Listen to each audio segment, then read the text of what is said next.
Hi guys, this is Nalmod. For today's video, tuturuan ko kayo paano natin i-optimize yung ating mga video sa ating YouTube.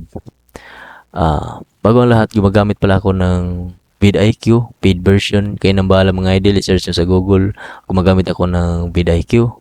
At hindi ito sponsored sa vidIQ mga idol.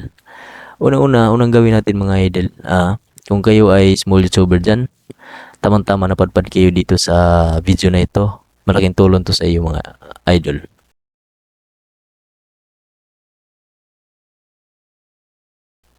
Unang gawin natin, punta kayo dito sa optimize mga idol.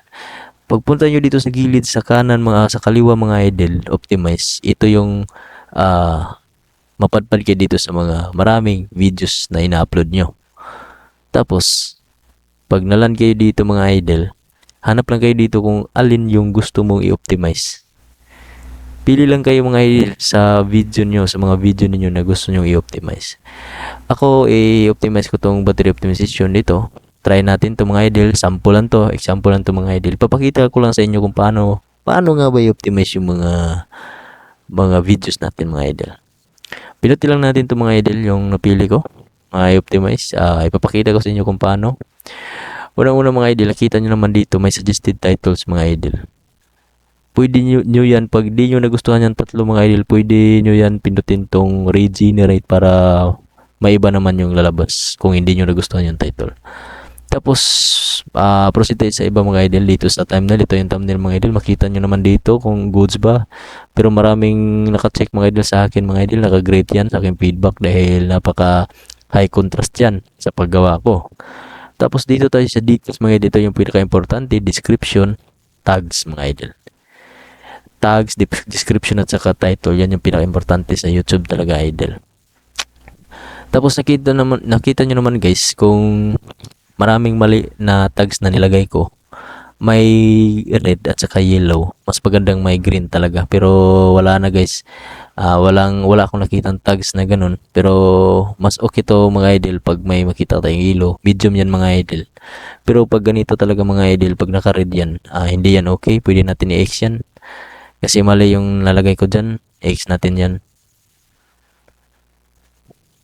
X lang natin itong naka-red. Tapos, pag kulang na tong tags natin, guys, pwede tayo mag-find tags dito sa baba. Nakita nyo naman. Maghanap tayo guys. Expand. Kaya nang bahala guys, mag-search expand battery. Yun. Guys, nakita nyo naman yung mga lumalabas dito. May red at saka yellow na numero.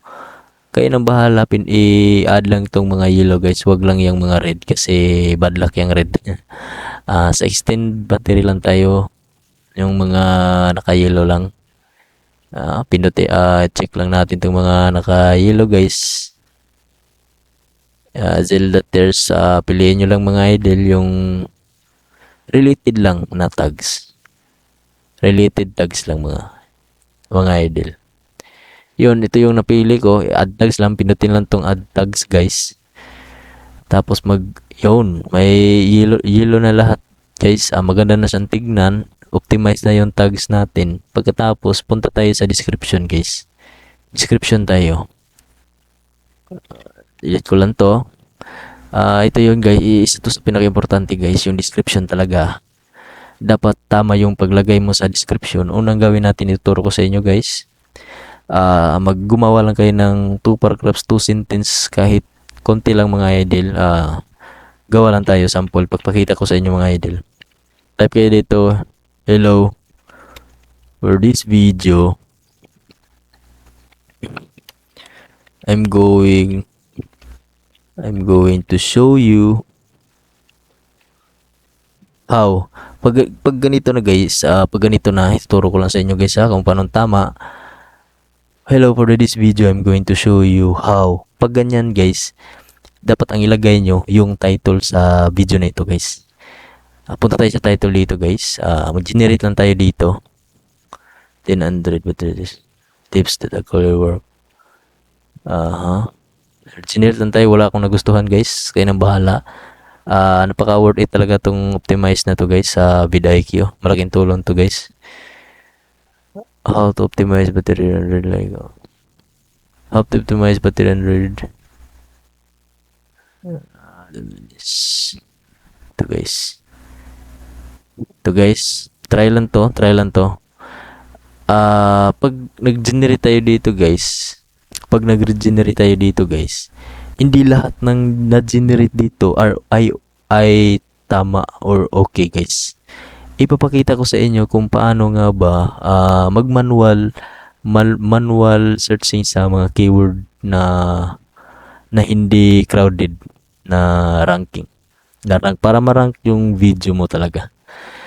Di tayo sure dito sa title na to. Papakita ko sa inyo guys. Nakita nyo naman dito sa kaliwa guys. Pinutin lang natin tong keywords. Pag nandito na tayo sa keywords guys, ilagay lang natin yung ito. Gawa-gawa ko lang to na keywords pero may lumabas guys. Pako natin ang battery sa Android. May overall niya score siya na medium 48. Related keywords tayo guys. Let's see. Dito sa related keywords guys, pwede natin i-rank yung video natin guys. May nakita ko dito guys. Overall, pindutin natin overall guys. Yun. Wag kayong baka di nyo alam na anong tawag dito. Wag kayong maguluhan dito guys kung anong paano ba to? Wag kayong maguluhan. Unang tingnan nyo guys kung anong kulay kung ano ang kulay na dapat mo i-pick. Hanapin mo talaga yung green.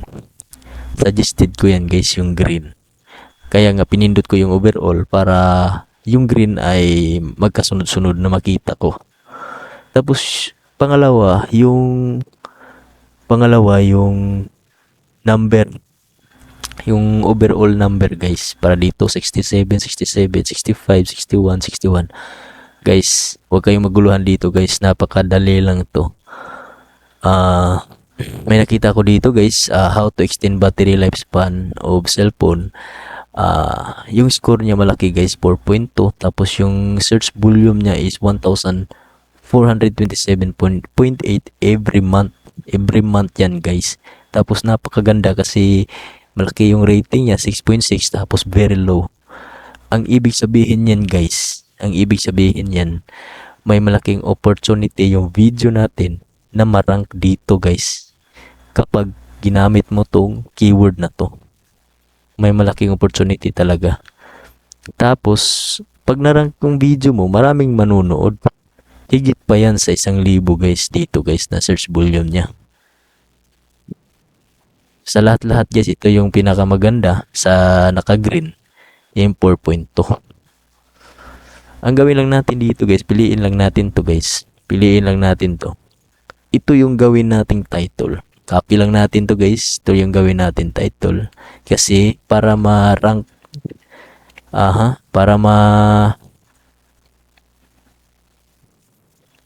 ma-rank siya guys, malagay siya doon sa 1,000 na search every month guys. Yan lang, napakadali lang mag-manual research guys sa mga keyword na sa ating videos. Yan, pag nalagay na natin yan guys, pwede natin yan lagyan pa ng ibang keyword sa gilid. Para swak. Kayong bahala guys, pero sa akin gusto kong lagyan. Copy lang natin to, tapos ilagay natin dito sa description natin. Ganyan. Yun. Hello, for this video, I'm going to show you how to extend battery life lifespan. Yun. Pag ganyan guys, kayo na bahala gumawa sa next na ilagay mo dito sa description mo. Kayo na bahala guys kung anong gusto mo ilagay. Dapat may keyword talaga na ilagay mo dyan. May additional keyword pa yan. Pero yung tinuturo ko guys is very important talaga. Yung mga summary ko lang na ituturo sa inyo, yung mga important na dapat nyong malaman. Pwede kayo kumuha dito sa mga tags na ilagay nyo dito sa description nyo. Kahit Android battery, extend battery life. Dahil optimize naman to guys. Kita nyo naman wala nang red. kayo nang bahala maghanap dito. Tapos sample lang to guys. Mamaya ko lang tong i-continue to kasi tinuturo ko lang sa inyo kung paano nga ba itama yung mga videos natin, paano ba i-optimize, ano bang tama na gawin mga idol. Pagkatapos dito yung sinabi ko kanina guys, kung may ibang keyword pa kayo, dapat ilagay nyo dyan mga idol. Tapos wag nyo kalimutan ilagay din dito sa description mo kung ano man yung keyword na i-add mo. Yan lang. Sana ay may nakukunan kayong aral dito sa video na to.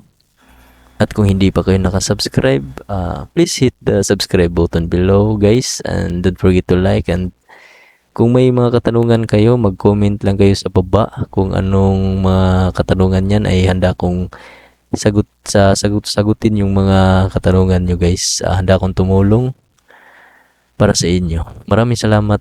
God bless you all.